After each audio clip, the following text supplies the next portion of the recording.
এবং লাশ গুম করার উদ্দেশ্যে মাথার অংশ দুষ্কৃতকারীরা অজ্ঞাত স্থানে লুকিয়ে রাখে।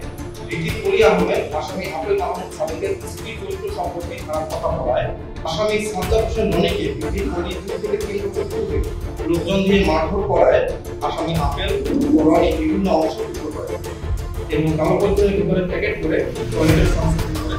আপনারা সবাই জানেন, গত 8ই আগস্ট 2025 তারিখ শুক্রবার সকাল 9:30টার দিকে গাজীপুরের টঙ্গী পূর্ব থানাধীন টঙ্গী টু কালীগঞ্জগামী আঞ্চলিক মহাসড়কের উপর মাসিমপুর এলাকায় স্টেশন রোড হাজি বিরিয়ানি হাউস ও নানা বিরিয়ানি হাউসের সামনে দুটি ট্রাভেল ব্যাগে স্থানীয় লোকজন পড়ে থাকে দেখে।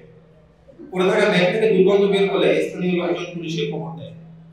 পুলিশ ঘটনাস্থলে এসে ব্যাগ খুলে ট্রাভেল ব্যাগের পলিথিনে মোড়ানো অবস্থায় যুবকের অর্ধগলিত ও মাথাবিহীন 8 খণ্ড বিভক্ত লাশ দেখতে পায়। পরবর্তীতে তথ্য ও প্রযুক্তির সহায়তায় নিহত ব্যক্তির নাম পরিচয় শনাক্ত করা হয়।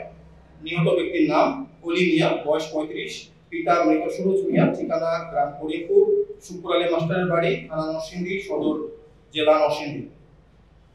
প্রাথমিকভাবে ধারণা করা হয় যে হত্যাকাণ্ডটি পূর্ব পরিকল্পিত এবং লাশ গুম করার উদ্দেশ্যে মাথার অংশ দুষ্কৃতকারীরা অজ্ঞাত স্থানে লুকিয়ে রাখে। নিহতের স্ত্রী শাহনা আক্তারের ভাষ্য মতে গত 4 আগস্ট 2025 তারিখ হতে 6 আগস্ট তারিখ পর্যন্ত নিহত অলি মিয়ার নাম্বারে যোগাযোগের চেষ্টা করলে নিহত ভিকটিম অলি মিয়া কল রিসিভ করেননি।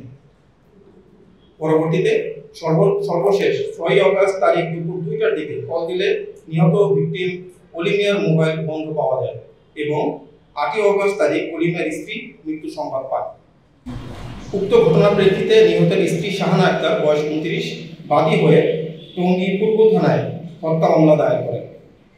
এর পরপরই উক্ত ক্লুলেস হত্যাকাণ্ডের ঘটনায় আসামিদের গ্রেপ্তারের জন্য র্যাব 1 এর আবেদনিক দল, সিপিসি 2 এর আবেদনিক দল বিষয়টি আমলে নিয়ে মূল পরিকল্পনাকারীকে ধরার জন্য ছায়া তদন্ত শুরু করে।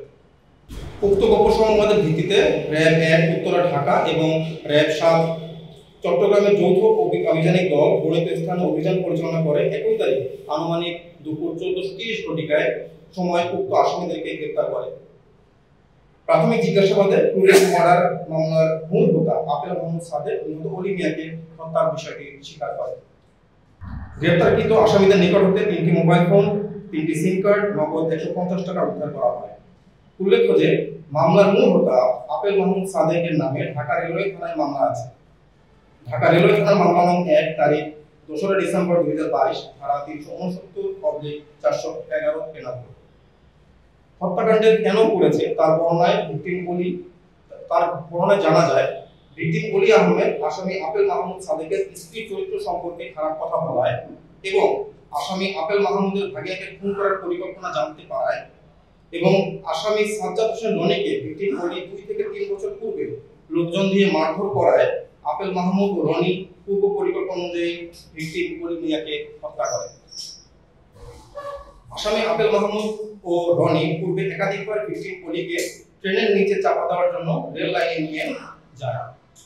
এমনকি হত্যাকাণ্ডের দিন অনুমান 6 আগস্ট 2025 তারিখ সকাল 5:30 দিকে ভিকটিম অলিকে হত্যার জন্য আসামি আপেল মাহমুদ ও রনি রেল লাইনের উপরে নিয়ে যায়। পরবর্তীতে ওই সময় ট্রেন না আসায় অলি, আপেল, রনি আবার আপেলের বাসায় ফেরত চলে আসে। একই দিনে আনুমানিক সকাল 10:30 দিকে তারা 3 জন একসাথে সকালে নাস্তা করে এবং নাস্তার পরে আসামি আপেলের স্ত্রী রান্নাঘরে থাকা অবস্থায় আসামি আপেল ও রনি পূর্ব পরিকল্পনা অনুযায়ী তাদের রুমের দরজা বন্ধ করে ভিকটিম অলিকে বিছানায় ফেলে দড়ি ও বেল্ট দিয়ে পা বেঁধে বালিশ চাপা দিয়ে শ্বাসরোধ করে হত্যা করে। পরে তারা ভিকটিমের লাশ টয়লেটের ভিতরে রেখে দেয় এবং তারা সন্ধ্যার দিকে বাজার থেকে ছুরি, ফস্টেক, কালো ব্যাগ ইত্যাদি নিয়ে আসে এবং 21 তারিখ রাত আনুমানিক 11:45 থেকে 12:00 ঘটিকার সময় লাশটাকে টয়লেটের ভিতরে রেখে আসামি আপেল ও রনি বিভিন্ন অংশে টুকরো করে এবং কালো পলিথিনের ভিতরে প্যাকেট করে টয়লেটের সানসেটের উপরে লুকিয়ে রাখে। এ সময় আপেলের স্ত্রী শাওন বারান্দায় বসে পাহারা দেয়। আসামিরা গত 7 আগস্ট 2025 তারিখেও লাশ বাইরে ফেলার জন্য কোনো প্রকার সুযোগ পায় না। পরবর্তীতে লাশ হতে গন্ধ বের হলে গত 8 আগস্ট 2025 তারিখে সকাল 5টা আনুমানিক 5:56 ঘটিকার সময় আসামি আপেল ও রনি উক্ত পলিথিন ভর্তি লাশ ব্যাগে করে একটি অটোরিকশা যোগে বাসা থেকে টঙ্গী স্টেশন রোডের দিকে যায়। ওখানে গিয়ে হাজি বিরিয়ানি এবং নান্না বিরিয়ানি হাউসের সামনে ফেলে রেখে চলে যায়। গ্রেপ্তারকৃত আসামির বিরুদ্ধে আইনগত ব্যবস্থা বর্তমানে প্রক্রিয়াধীন রয়েছে।